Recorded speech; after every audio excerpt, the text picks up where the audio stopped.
नमस्कार मंडळी, जय महाराष्ट्र. सर्वांचं स्वागत आहे आपल्या लोकप्रिय युट्यूब चॅनल योजना कॉल लोकप्रिय युट्यूब चॅनलवरती. अत्यंत आनंदाची बातमी म्हणजे पीक विम्या संदर्भात आहे.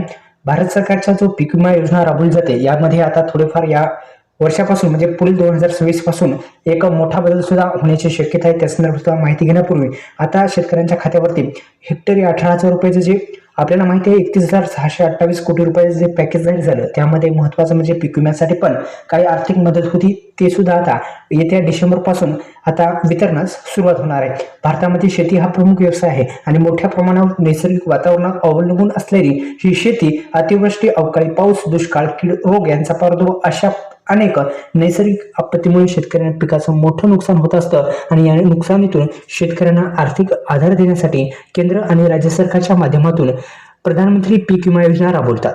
आता हा पीक विमा भरलेल्या शेतकऱ्यांना हेक्टरी 18,000 रुपये देण्याची ही रक्कम अशाच एका नुकसानीच्या भरपाईच्या संदर्भात आपण आता माहिती पाहणार आहोत. आपल्या सर्वांना माहिती आहे की प्रधानमंत्री पीक विमा योजनेच्या माध्यमातून आपल्याला माहिती आहे की पीक विमा देण्यात येत असतो आणि तो आधार लिंक बँकेमध्येच पडत असतो आणि आधार लिंक बँक आपल्या आधार कार्डला बँक लिंक असणं पण फार महत्वाचं आहे. आधार कार्डला बँक लिंक नसेल तर लवकरात लवकर तुम्ही करून पण घेऊ शकता.